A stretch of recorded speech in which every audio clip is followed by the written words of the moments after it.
This is the cradle of Western civilization.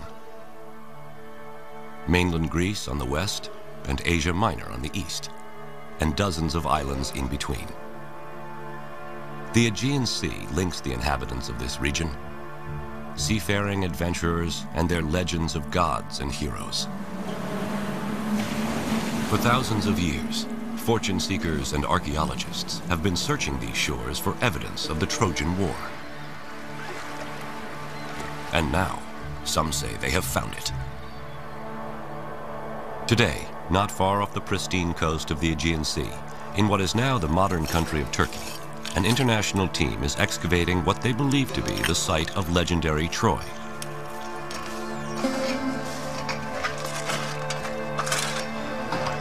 They claim they're finding evidence of a 5-acre city, complete with palace, streets, and a vibrant downtown.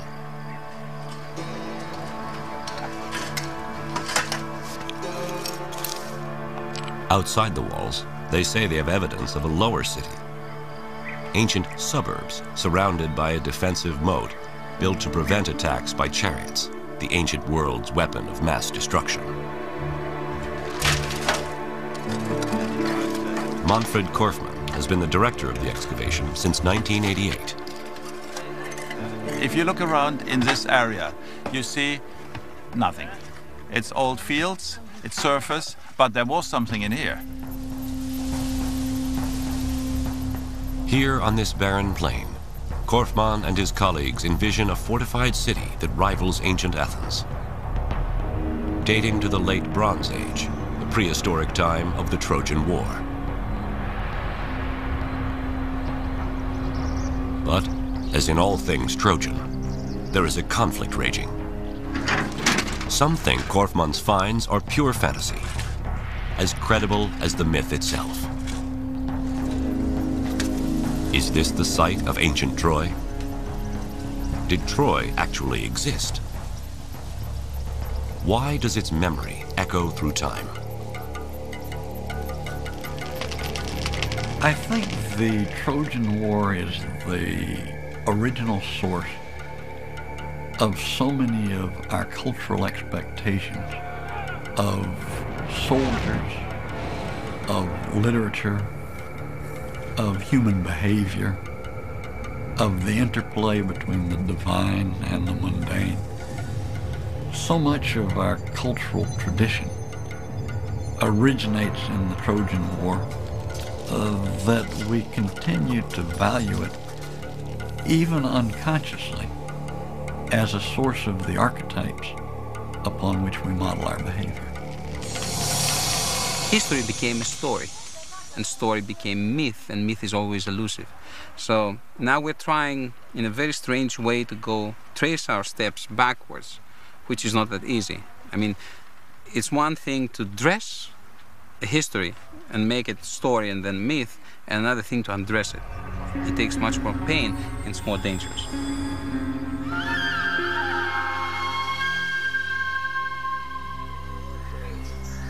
Although today some scholars have reservations about the existence of Troy, historians of the ancient world never doubted the Trojan War was history.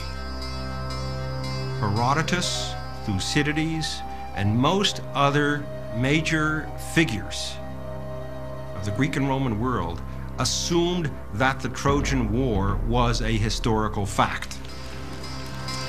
Here, on a beach not unlike that of Troy, classics professor Robert Garland recounts the tale. Well, it all began with the gods, as things of great moment tended to in the ancient world, and it began with the wedding of Peleus and Thetis, destined incidentally to be the parents of Achilles, the greatest of the Greek warriors at Troy. And they invited all the celebrities of the ancient world, all the gods, all the goddesses, except one. They didn't think it was a very good idea to invite Discord.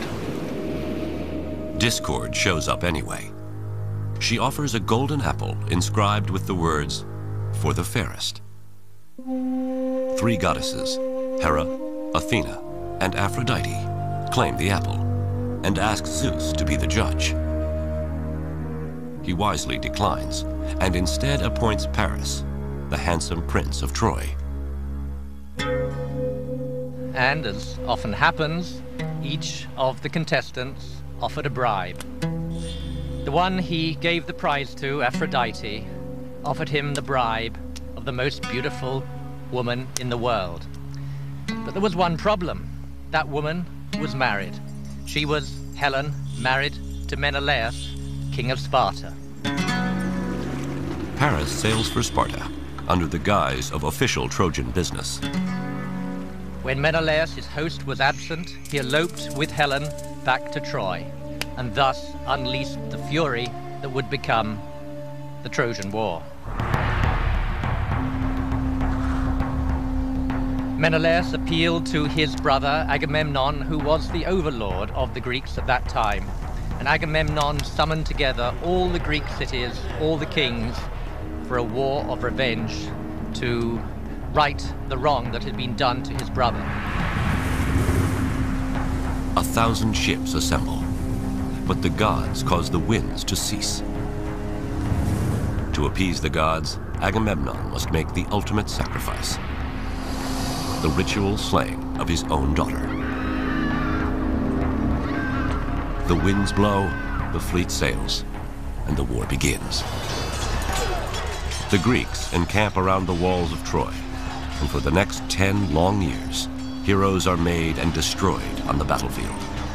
Achilles, the celebrated Greek warrior, and Hector, the Trojan champion. As the war began to drag on in the 10th year, and it looked as if there was no end in sight, so the Greeks devised the ruse of the Trojan horse. The Greeks sailed off, and the Trojan horse was left outside the walls. The Trojans broke their walls down to let the horse enter, stuffed full as it was with Greek soldiers. And in the night, as the Trojans were celebrating, down came the Greeks out of the wooden horse, let in their companions, and proceeded to rape, pillage, and destroy.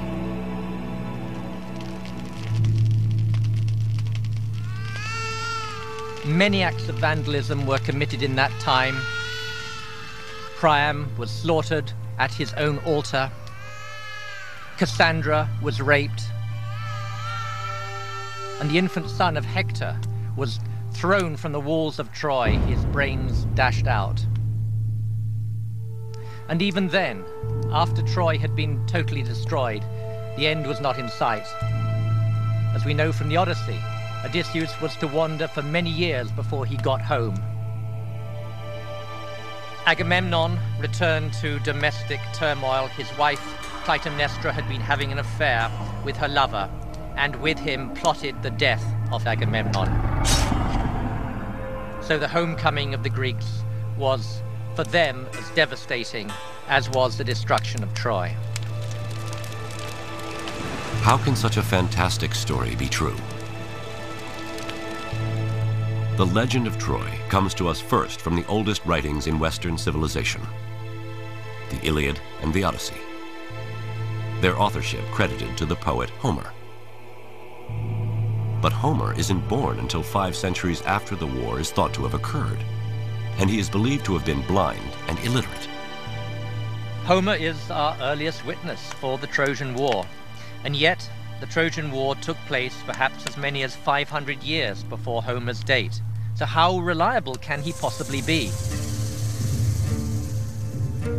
How can we trust this blind man's tale of lust and infidelity, human sacrifice, rape, blood, war, destruction, and the ultimate deceit?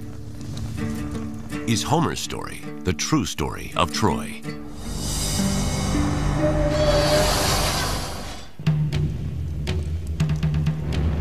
It's the most legendary war in history, the first great story of Western civilization. For years, scholars believed it was only myth. But now, off the coast of the Aegean Sea, archaeologists claim to have discovered the remains of the ancient fortress city, Troy. Is Troy and the Trojan War history or myth? How can our best witness, a blind, illiterate poet named Homer, be trusted? This is the true story of Troy.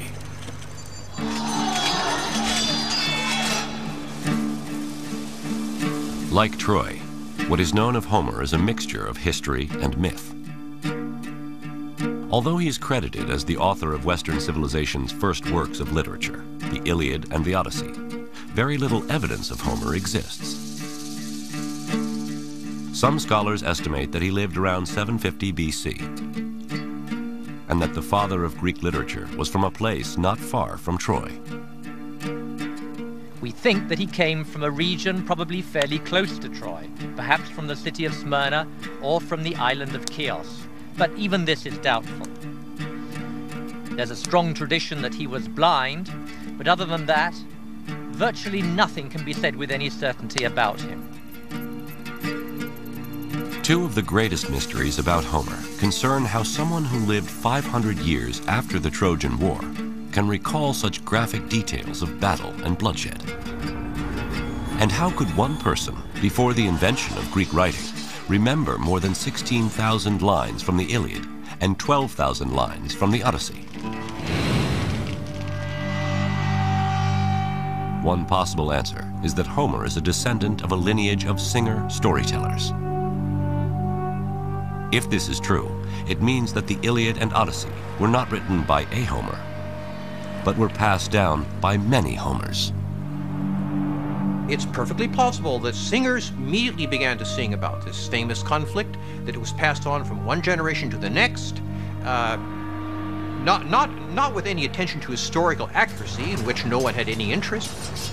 All the details and all the fancy stuff, and the woman running away, and Achilles and Hector, and the Trojan horse, all this stuff was generated by singers over the ages. Their contributions to the story were inherited by Homer, and he added his own twist to it. But if Homer is the last in a lineage of oral poets, how does the story of Troy transform from a memorized song to the first written story of Western civilization? In the 1930s, an American scholar by the name of Milman Parry, equipped with some of the first portable sound recording devices, discovers a way to return to a time when all of history was a song. Parry treks to Old World Balkan villages in Serbia and discovers singers who, just like Homer, sing epic songs of ancient battles and heroes.